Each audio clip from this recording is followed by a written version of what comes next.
For me, November is all about friendships and gratitude and enjoying time together. So let's dive into the number one predictor of a happy and healthy life. And it might not be what you think it is. Welcome back to Wellness Big Sis, the pod. I'm your host, Dr. Kelsey Vick, a board certified orthopedic doctor of physical therapy and a pelvic floor physical therapist.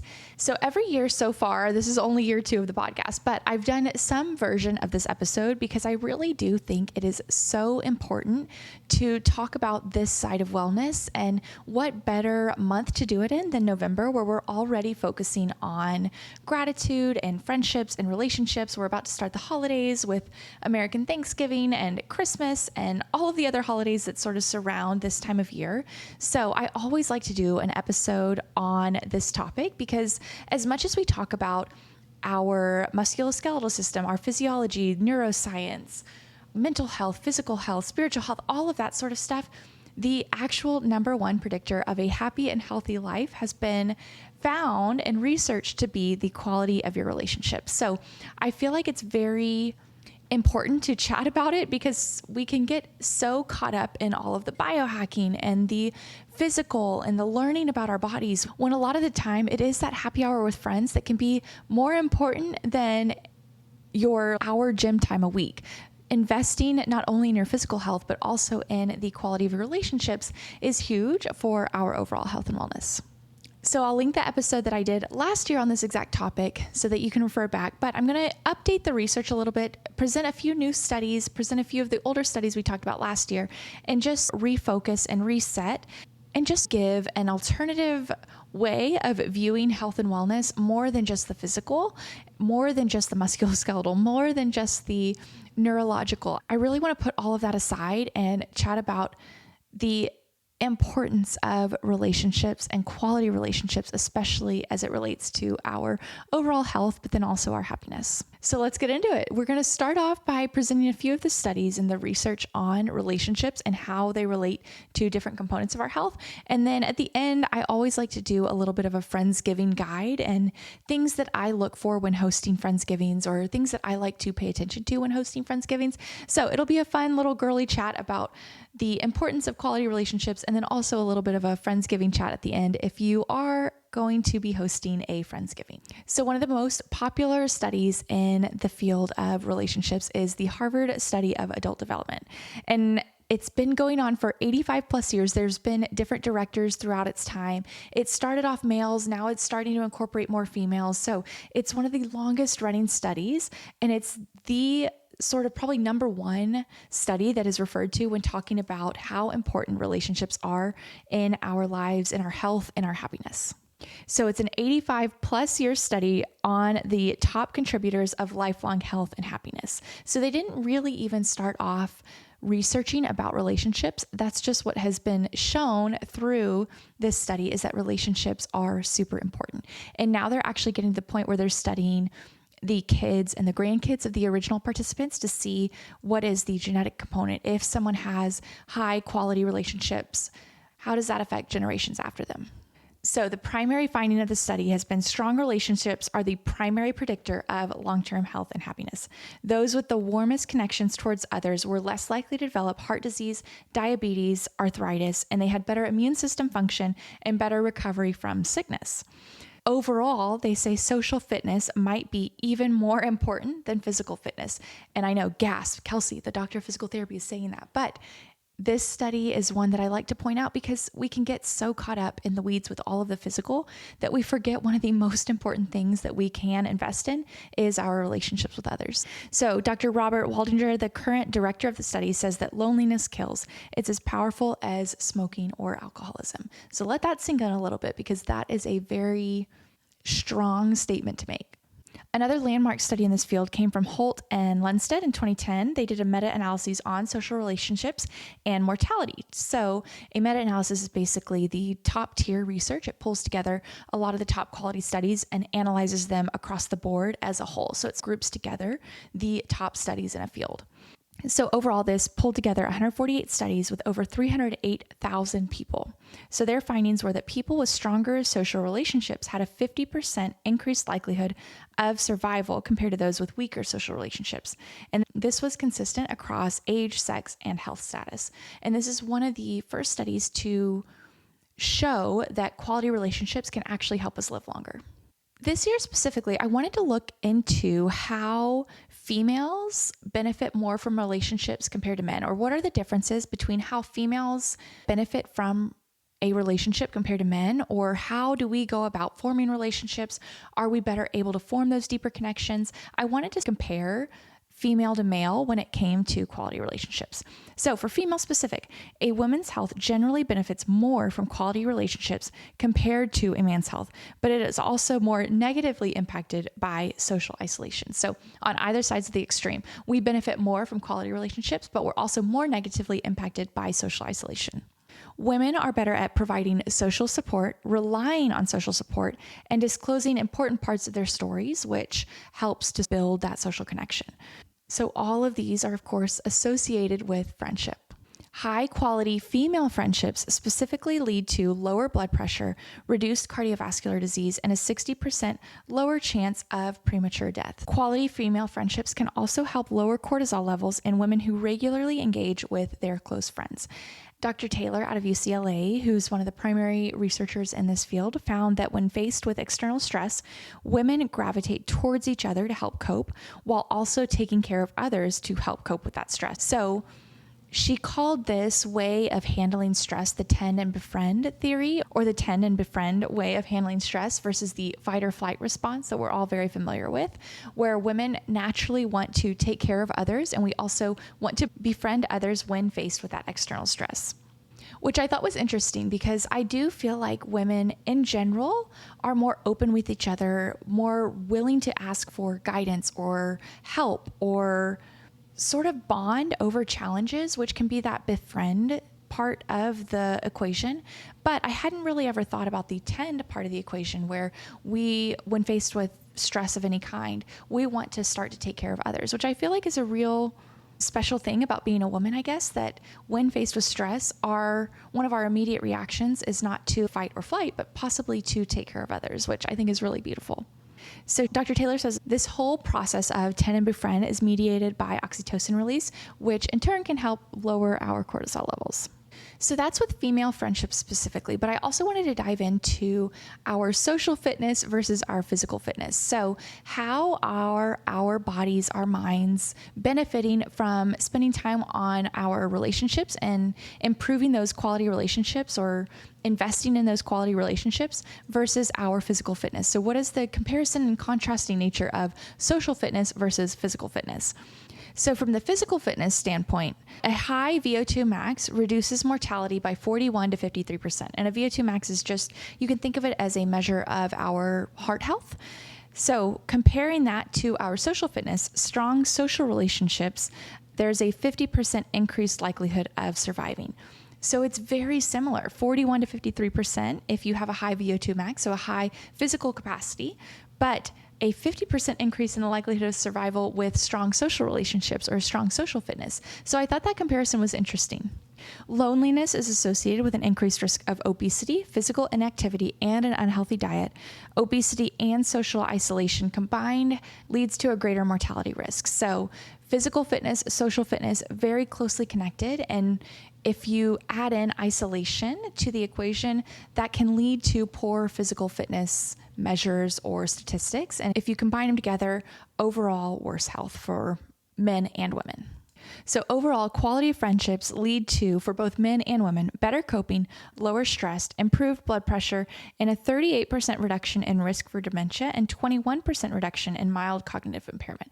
And I wanted to include that statistic because I know a lot of us probably have loved ones in our lives who struggled with memory loss, memory issues, and from a very subjective standpoint, as a physical therapist, a lot of my older patients who are super on top of it, both physically and mentally, they have a super strong social network. They're always going out to eat with other people. They're busier than I am socially. They're going out to happy hours and lunches and hanging out, talking on the phone with their friends. Those individuals in those later decades of life are doing so much better compared to my patients who are socially isolated. I think this statistic is important, that your social relationships and your relationships with others aren't only benefiting you physically, but also mentally as well. So why? How does this even work from a physiological standpoint? Of course, I'm going to get into the mechanism and ways that diving into your quality relationships helps your physicality. I think it's so interesting, but I also think the interplay between the two is interesting. So why? How does this even work? How do our social relationships and the quality of our social relationships impact our physical health and our minds? So there's a few ways. I'll go through them super duper quickly, but oxytocin release reduces cortisol and our stress response. Reduced inflammation overall. We've found reduced inflammatory markers in those with higher quality social relationships. Enhanced immunity with high quality social relationships, which leads to an improved immune system and immune response. Overall improved health behaviors. Socially connected people are more likely to engage in healthy behaviors and avoid unhealthy behaviors. There's stress buffering, which leads to emotional support during difficult times with high quality relationships. There's an overall sense of purpose. Relationships give us more meaning and motivation to take care of ourselves because we feel like other people are relying on us. There's cognitive protection. High quality relationships maintains our mental sharpness and reduces mental decline.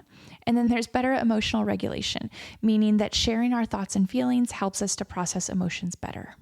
I know we all probably intuitively understand this, but it's really cool to see that not only does taking care of our physical health actually affect us, which of course, duh, we all knew that, but also actually investing in our social relationships and taking care of our social relationships will also help our health and happiness long term.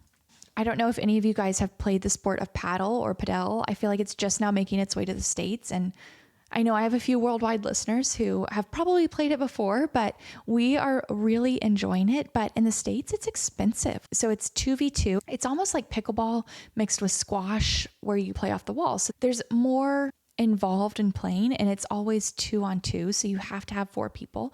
And we just played to celebrate one of my good friend's birthdays. And for all 4 of us, it was like $130, $140 an hour, or for an hour and a half for 90 minutes, which is pretty expensive. But the way that I was looking at it, I was researching for this episode probably a few days before.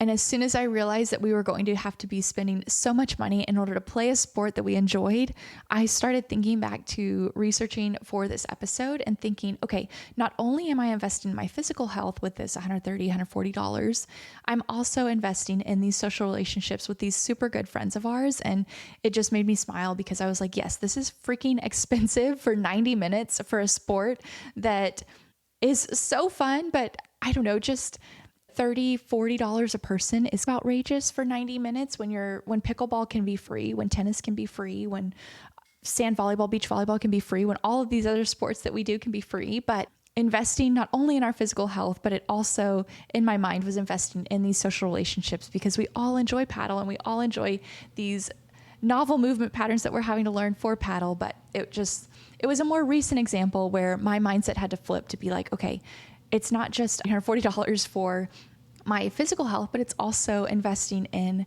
those quality relationships, this fun time that we're all going to have together. So while researching for this episode, I also came across a more recent article that I thought was super cool.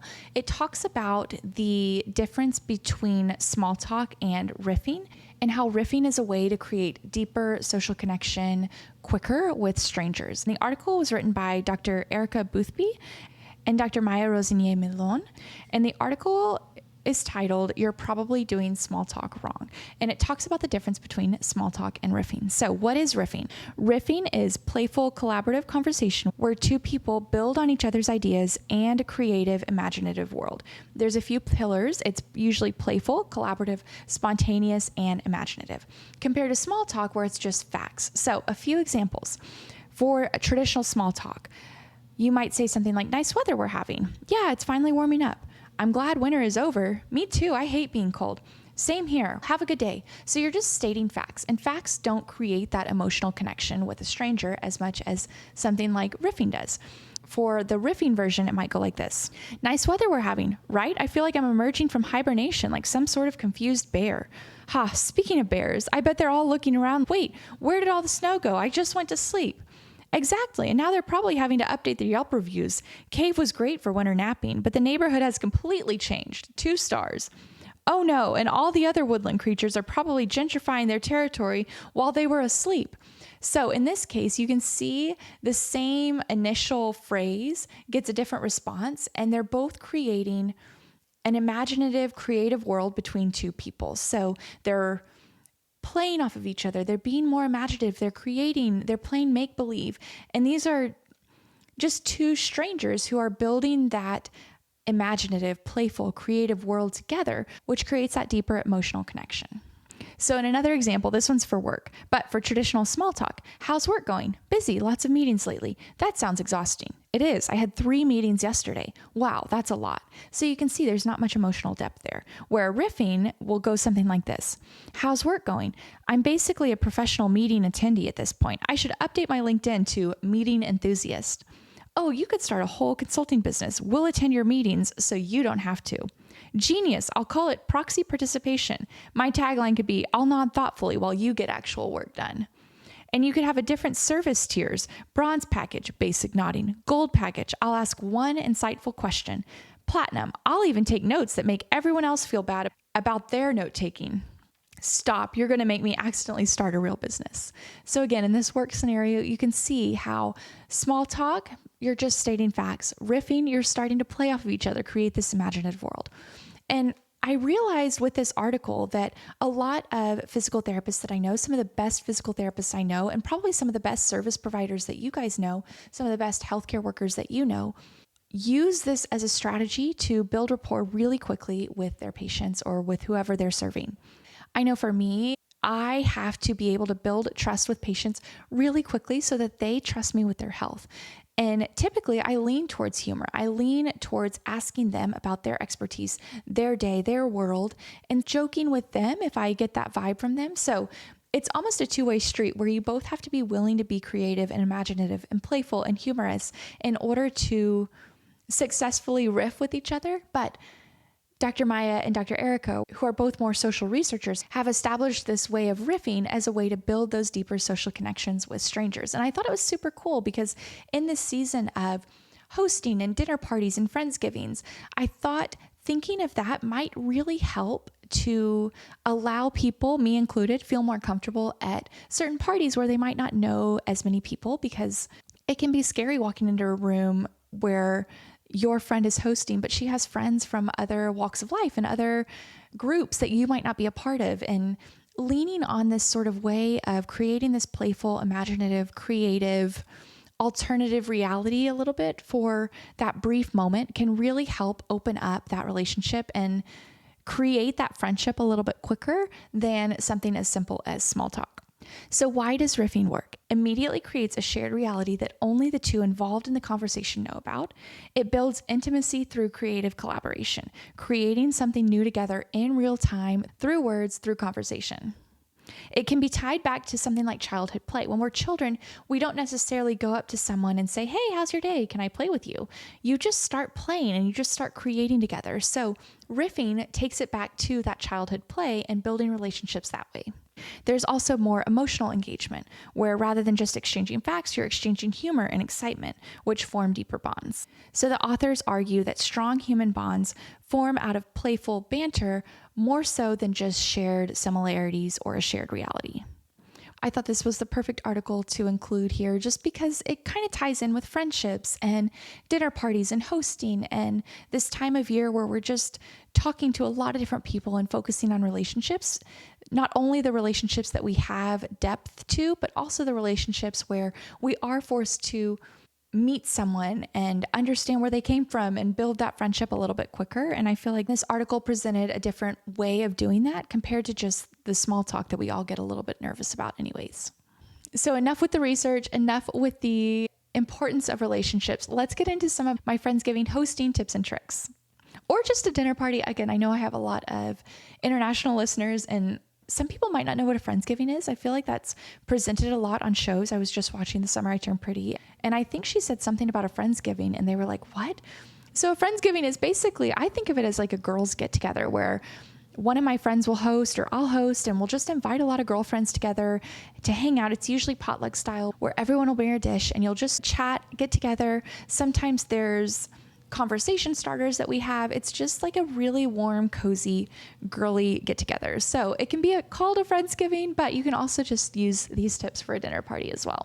To get a little emotional with it, food has always been communal. One of my favorite parts of eating is sharing conversations with others. And as a side note, I don't actually spend money on food unless it is a communal time to eat. So if I'm not going to grab lunch with a friend or go grab dinner with a friend or happy hour or have a date night with my husband, I'm not spending money on food. I will delay my meal until I get home so that I'm not spending money on food unless it's communal. It's just like a silly rule that I have, but I find food to be so communal, and that's just the way that my family was growing up too, and the way that my husband's family is even more, which has been so wonderful. They were always so good about family dinners growing up, and I've been blessed to be brought into that when we were dating back in high school, but then also now where I feel like food is so communal, and it's so beautiful to be able to share food from your childhood or food that you made and you created with others. So a few tips for a general Friendsgiving or dinner party. For setting the mood, I always like candles, and I'm someone that's super sensitive with scent. So I always recommend non-toxic candles for those of your guests who might be sensitive to smells and aromas. And I also think something not super strong, so not something super spiced or super pumpkin or super fall or winter. I like a little bit more subtle because I feel like it's not super overwhelming. Plus, with the smell of all that is going to be cooked in the kitchen, it might just get a little bit overwhelming to have a super fall spiced candle. So I say keep a fall adjacent smell. For the invite, I've done text invites. I've done Canva, like images that I send over text. I like to make it accessible for people where they can go back. Sometimes with some of those e-invites, like paperless post, I can't find the exact text that it's sent through. And so I end up having to text the host to say, what time's this party? I totally forgot. So I always like to have a way for the guests to refer back to what time, where, the location, address, what to bring, all of that. For the decor, this is something that gets me still. If you've listened to the pod for a long time, you know that I've struggled with this for a while. I did an episode on this probably last fall, but I hate waste and I hate spending money on things that are just going to be thrown away. So decor is really hard for me because I know that most decor, most birthday party decor, most decor in general is going to get thrown away. So I like to use decor that is usable. So something like fall squash or fall fruits, fall veggies, candles that I'll use later on just for ambient lighting because I love using candles. I like to have double bang for my buck for decor because I just hate waste. And that's something that I need to get better at because I've tried to switch my mindset to be like, you are creating an atmosphere for other people to enjoy, for other people to build social connection and relationships. And that's beautiful. And that is not waste. But if you're also like me and struggle, sometimes I do like to look on Pinterest and just get ideas for decor that can be utilized later and won't just get thrown away after the party. I've also been given like fall cloth napkins. So I love the idea of decor that's washable in the laundry or that can be reused in some ways. So something as simple as fall napkins, of course, fall colored plates, things like that can really help to elevate the decor without being waste. So since I don't typically spend too much money on the invites, sometimes I'll write like little notes to people for their place setting or like a fancy name card if I don't have as much time to write a note. But I love handwritten notes, and I think that's really special to have just a little handwritten note telling the person why you're grateful for them or something you love about them. For the meal, I do typically think like a potluck is fun, or you can have people pitch in $5 or $10 to actually get it catered if you'd like, if you didn't want to cook or if you didn't have a kitchen big enough to cook everyone's meals. But I like to have people sign up for something like a protein, a carb, a veggie, a bread, a appetizer, a dip, maybe a cocktail, plates, silverware, forks, all of those sorts of things. And I think we've always done it over text just to make it easy so people can see what other people are bringing and think, oh, what of my dishes that I like to cook go with what they're bringing? So that's the way we like to do it. But I do think having a variety and actually spelling out that variety for other people to understand, that way you're not just stuck with like bread and potatoes and like pasta and super heavy dishes, but you have a well-rounded variety for everyone to enjoy. And then lastly, for the conversations, I went to a Friendsgiving last year where my friend had that game, We're Not Really Strangers, Friends version. And that was super fun. We all just picked a card and chatted. And it was just a way to break the ice for friends of your friend that you might not know as well. So I thought that was a great idea. You could also ask people different conversation starters. I've seen this for a wedding, and I actually thought it was a really good idea. Having people submit a fun fact and then have everyone guess whose fun fact that is at the table. So I thought all of those were great ideas, but I never like to have it too structured, but it is nice to have things to lean on if things start to get a little bit more flat or silent, where little side conversations have stopped and dulled a little bit, and now it's time to get the whole group involved in a conversation. So this is a jam-packed episode of a variety of things, but it's definitely kicking off this month of November and this month of gratitude and relationships and quality relationships in a super fun way, I hope. But I hope you learned a lot from this episode, some fun things that you might not typically think of as health and wellness, but that are true health and wellness, because something like relationships and more of the soft side of wellness does heavily impact our overall health and happiness for the rest of our lives. So I hope you guys enjoyed this episode. I hope you have a wonderful month of gratitude and relationships, and come back to this episode if you ever feel guilty about ditching the gym time for something like a happy hour, because it's those little things that are more investments in your longevity fund, but investments into the relationship side of things versus the physical fitness side of things. So I hope you enjoyed this episode, and I'll see you guys again on the next episode of Wellness Big Sis the Pod.